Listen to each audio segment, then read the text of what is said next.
بسم الله الرحمن الرحيم.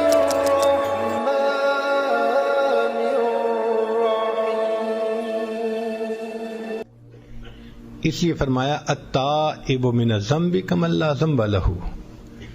گناہوں سے توبہ کرنے والا ایسے ہوتا ہے جیسے اس نے گناہ کیا ہی نہیں کبھی. آج کے زمانے میں اس بات کو سمجھنا آسان ہے کہ ہم نے دیکھا کمپیوٹر کے اندر ایک اریز کمانڈ ہوتی ہے.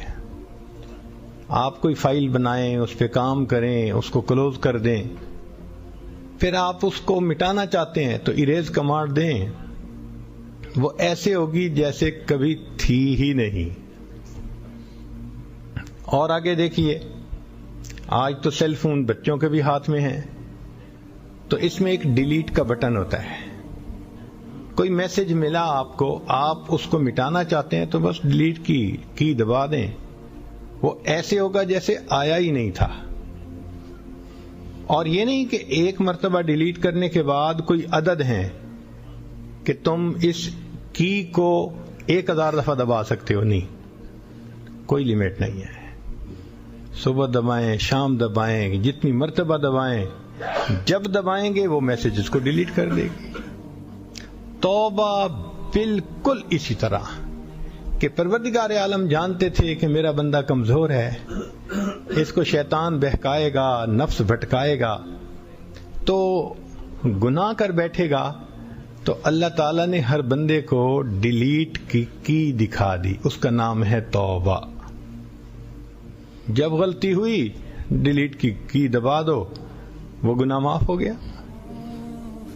تو جب پروردگار عالم توبہ قبول کرتے نہیں تھکتے تو ہم توبہ کرتے کیوں تھک جاتے ہیں بھائی؟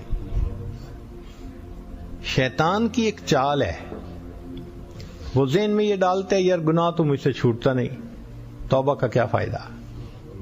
نہیں، توبہ کا پھر بھی فائدہ ہے کہ اس وقت جو گناہ ہوں گے وہ تو معاف ہوں گے نا، تو فائل کلیئر ہو گئی نا. پھر گناہ ہوا پھر توبہ کر دیں، پھر گناہ ہوا پھر توبہ کر دیں، اس کو کلین کرتے رہیں. یہ تو نہیں کہ انسان سوچے کہ جی مجھے پسینہ آیا ہوا ہے تو دوسرا کہے گا کہ بھئی تم غسل کر لو. کہتے ہیں جی میں نے غسل کر لیا پھر پسینہ آئے گا. وہ کہے گا کم وقت ابھی تو غسل کرنا، بعد میں پسینہ آیا تو پھر غسل کر لینا. تو یہی معاملہ گناہ کا ہے کہ اگر انسان سے گناہ سرزد ہو گیا تو فوراً توبہ کرے، پھر گناہ ہو گیا پھر توبہ کرے. شیطان اگر بہکانے سے باز نہیں آتا، ہم اللہ تعالیٰ کے در پر توبہ کرنے سے باز کیوں آئیں؟ چنانچہ علماء نے ایک عجیب واقعہ لکھا ہے.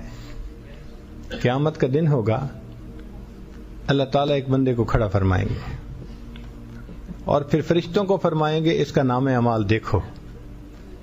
اللہ تعالیٰ تو بھید کو جاننے والے ہیں، سب جانتے ہیں، مگر وہ خود بخود فرمائیں گے فرشتوں کو کہ نام اعمال پڑھو.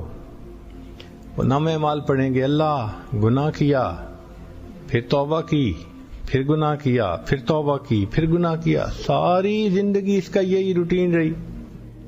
اللہ تعالیٰ فرمائیں گے اچھا اس کا معنی یہ ہوا کہ میرا یہ بندہ شیطان کے دھوکے میں آ کے گر پڑتا تھا، مگر گر کے پڑا نہیں رہتا تھا، یہ پھر اٹھ کے کھڑا ہو جاتا تھا کہ میں نے اللہ کی فرما برداری کرنی ہے. شیطان پھر گرا دیتا تھا، یہ پھر کھڑا ہو جاتا تھا، شیطان پھر گراتا تھا، یہ کھڑا ہو جاتا تھا. ساری زندگی شیطان گراتا رہا، یہ بار بار جو اٹھ کے کھڑا ہوتا رہا، اس کی نیت میری فرما برداری کرنے کی تھی، میں نے اس کے سب گناہوں کو معاف کر.